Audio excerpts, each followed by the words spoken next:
an astral plane, and I think Exactly. that's really, you know, it's like, whoa, I'm coming back. You know, I'm ready to go.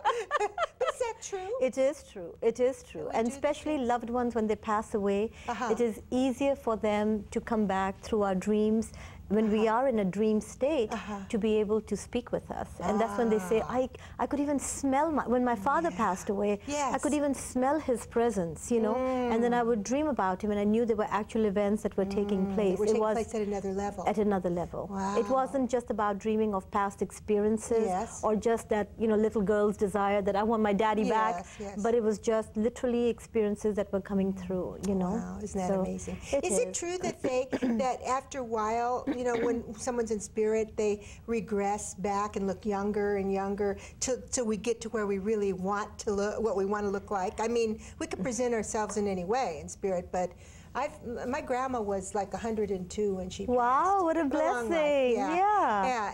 And then I had a dream of her a while after that, and she looked quite a bit younger and more healthy. Yes, yes, it's true, absolutely. She didn't want to be 102. She didn't want to be 102 and not being able to move around much. Exactly, you know, absolutely. They do. Whenever I do mediumship and someone's loved one comes back, I will be able to describe them, and they go, but she was 78, or he was, you know, in his 60s. But they will come back with a younger energy to them, and they don't come back necessarily wanting to be remembered as physically unable to be active and stuff like that. So they will. They will. So there's some vanity there. Yeah, still. Probably will be till. And we're going to talk about that. But you probably want to look your best, you know. That and also because babies may grow too. Pardon me? Babies could grow. Didn't change subjects quick.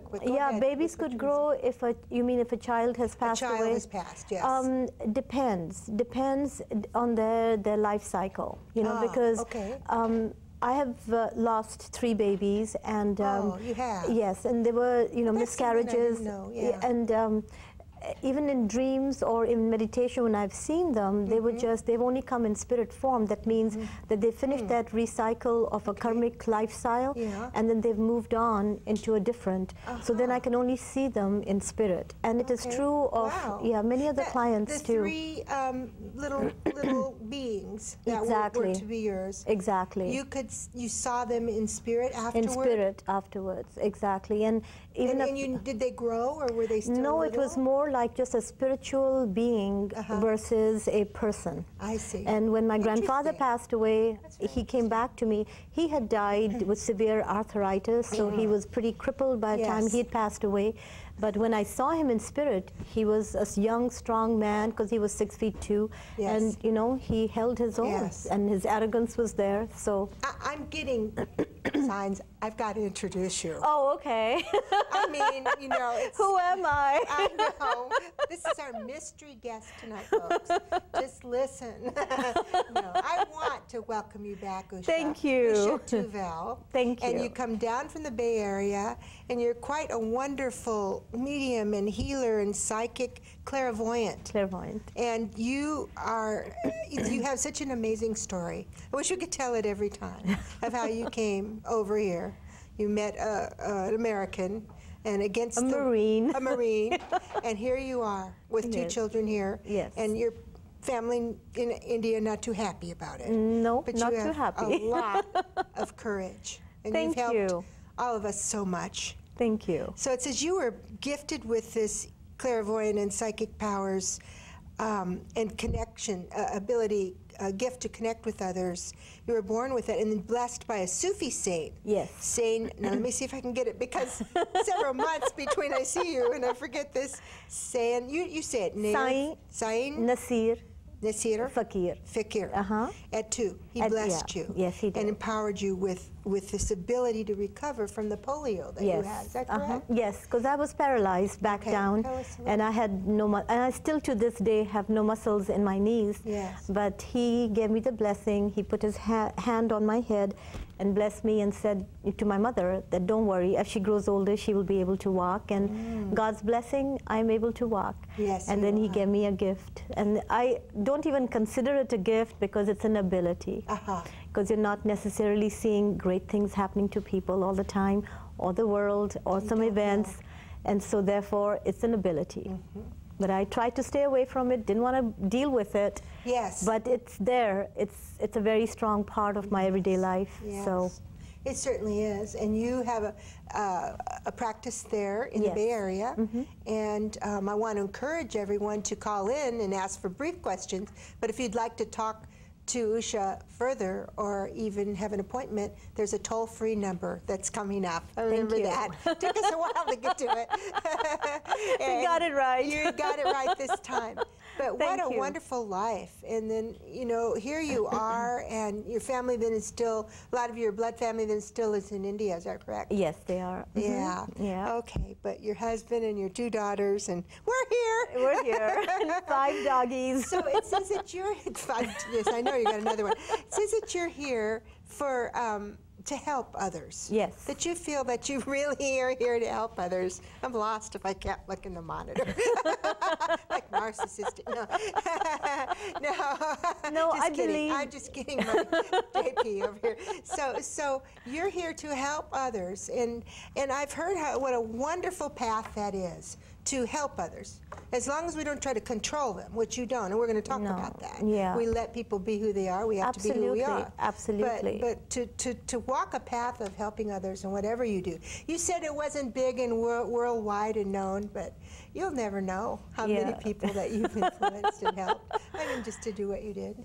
I do feel it is a birthright for everyone to help others, and that is a birth purpose for everyone in this world. And if more people kept to that original thought, they would be able to, you know, correct a lot of situations that are going on in the world right now, you know, because then the personal greed, the personal pathways that people create just for themselves will be eliminated. You know, if everyone reaches out and tries to help their neighbor or their friend. I mean, how many people do even know their neighbor's name? That's very true. You know, that's sad. And that is sad. You know, so the sense of community comes from wanting to reach out and help everyone. And I feel that is one of the greatest graces of mankind is to reach out and help someone. Yeah, and we really don't know. I mean, there's that scripture that Jesus said, you know, he just giving a cup of cold water in my name is helping. Absolutely. You know, so just whatever presents itself, I guess, is what we need to do. We don't have to think, well, I need to be the prophet of the world, or unless we're called to that, you know, but to help where it's needed. Absolutely. Talking about the cup of cold water, back in India, outside our home, we'd always have, it's called a matka, which is a pottery container for water. And in maybe some pictures of India, you'll see women having a number of them on their head, going to the well and coming back. So it's a little container for water. And people, usually outside their home, they'll have that container of water and a little metal cup with a string attached to it. So anyone walking by is thirsty, they can just fill a cup of water and drink, you know. And that's just for total strangers who are passing by, who need a little bit of water.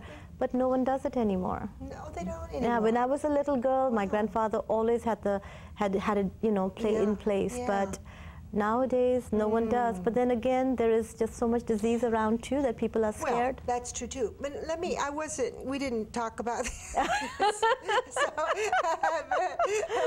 but like, you've been back to India several times, yes, right? I have. And how do you feel that, you know, that we're in this country awakening or opening to some of that time-tested wonderful knowledge and experience that you have there? I feel there is, definitely. I mean, now in every other magazine there's mention of yoga, and yoga is one of our old ancient practices for maintaining, you know, agility in the human body and spiritually awakening yourself and your centers. So definitely, you know, and people are becoming more aware of their spiritual path, and so that definitely is coming again. And India has been the center of consciousness for the entire world in time immemorial, you know, so they even have connected the Greek mythology based because of people that travel from India to there. So who knows? We don't have the historical records to, you know, to connect everything, but definitely, definitely. In fact, I think